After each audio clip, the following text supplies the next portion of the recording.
Now, figure drawing itself is a very special skill. I mean, there's an expression of, if you can't really draw unless you can draw the figure. Well, I think that's a crazy idea. I mean, you can't really draw the figure unless you can draw the figure. That's true. But there's all kinds of things you can draw without being able to draw the figure well. But it's a very specialized skill. And the problem is that, if you do something wrong with a figure, we know immediately. Whereas a tree, you can have any number of shapes. We're still going to read it as a tree. So I love figure drawing, as it happens, and I'm happy to get back to doing it again. And I thought I'd just show you a few of my drawings just before we start these 5 fundamental ideas of how to draw the figure better and really how to understand the way drawing works in terms of representing things. So this was a 2-minute pose. I think I put the tone in on the head and behind her after the pose was done. That's probably 5 minutes, as I remember. Just thinking in terms of, what is the light doing? What are the shapes doing? Still shape making, just like I talk about in painting. The lines are very secondary there. There's obviously a more sustained drawing on a buff paper with pencil and white chalk.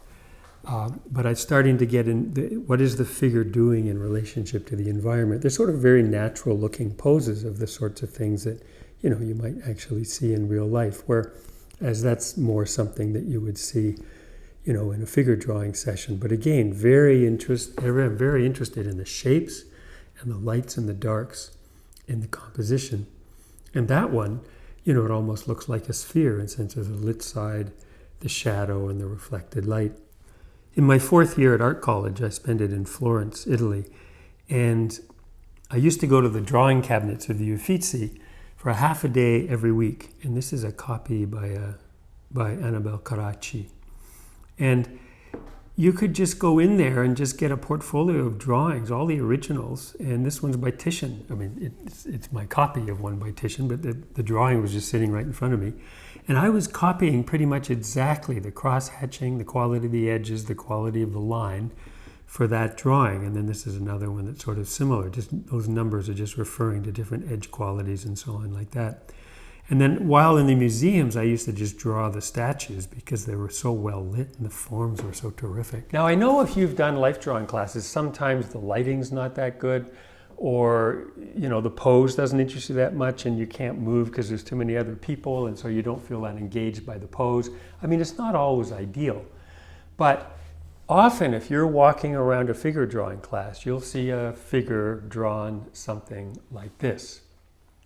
And the main fault with it really is the person is conceiving of the figure as a cutout, as an outline in space. A little bit like this cutout of Charlie Chaplin, which in fact is 2 dimensions. But the body is a 3-dimensional object sitting in space. And the 5 principles and ideas that I'm going to talk with you about today are how you start to improve figure drawing by getting a better sense of volume.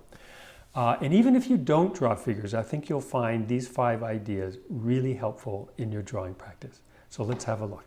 And then there's a bonus idea at the end of how to take these ideas and embed them into your painting practice. Principle 1, thinking of structure, getting the major proportions right. So the main thing about proportion is, let's say this is your piece of paper. Now, it makes sense to say, okay, if it's a standing figure, let's say, I'm going to put my figure there. I'm going to plan it, and that's how big I want it. And you can say, well, maybe it won't fit. Well, whether you've got a drawing this big or whether you've got a drawing 10 feet high, you can decide what's going to be here. That's your choice, right? So before you even begin thinking about it, think about where the midpoint is. Just sort of figure where that is. Maybe where this is for a standing figure. Obviously, if it's sitting in some other way, you'd have to be orchestrating it in a different way. But say the knees, maybe the shoulders. So you just kind of have a sense that you haven't started here and realized, oh God, I've run out of room. You've defined in advance. And this is the structure, just like composition in painting. that you do in advance to make sure it fits. You kind of think of it beforehand.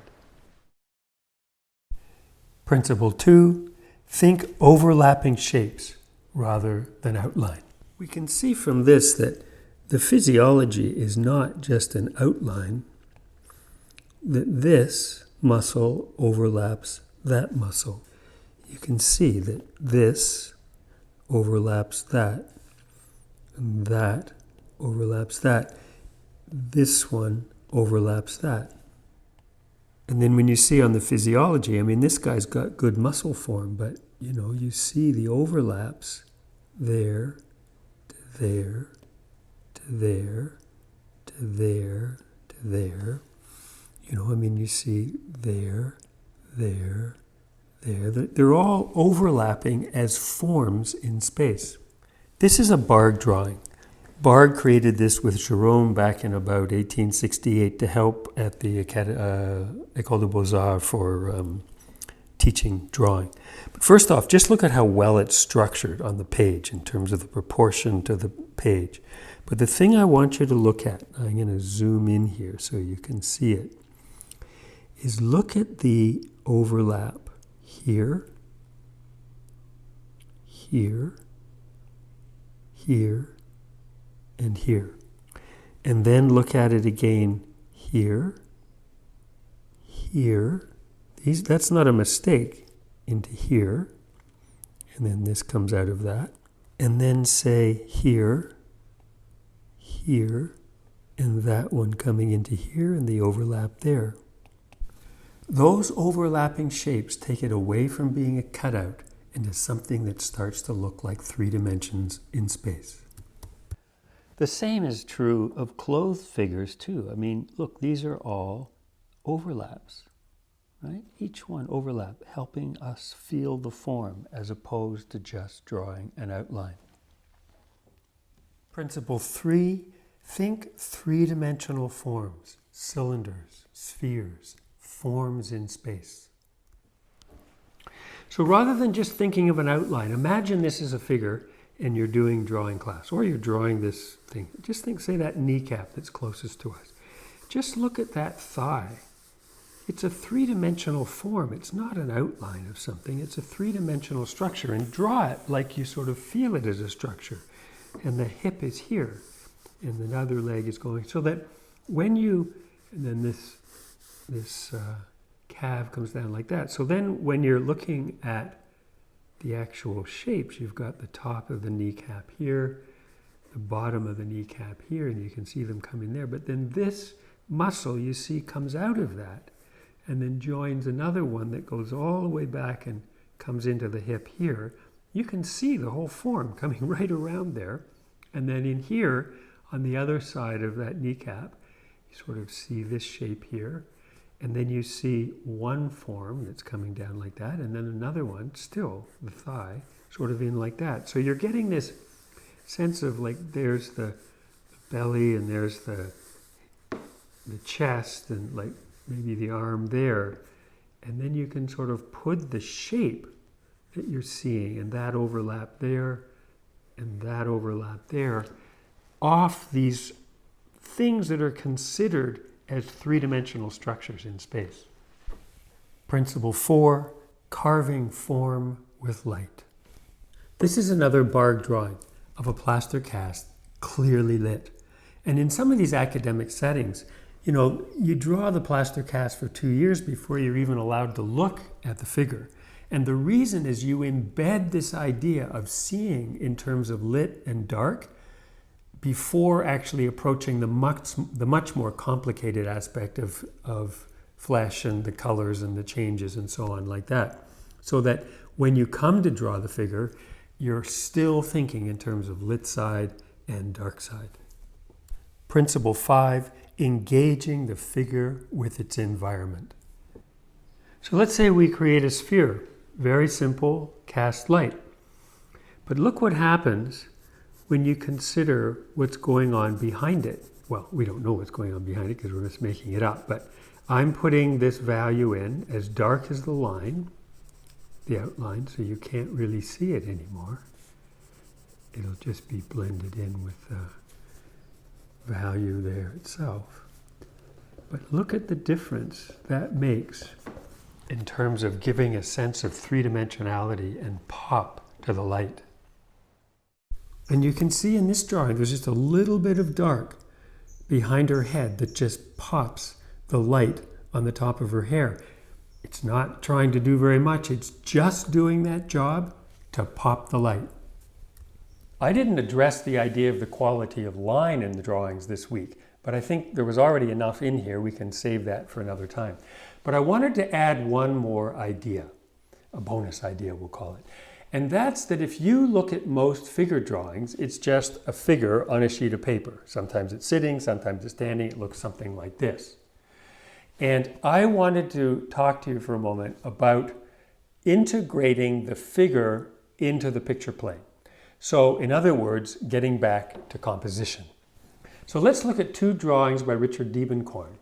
And he's clearly interested in the picture plane, in the figure, and in the environment, a natural environment. And the integration of those three, he's really designing in shapes. And I think this is a really useful idea to take from your figure drawing or your drawing practices and then moving that into the idea of your painting practice where it's in a more natural environment.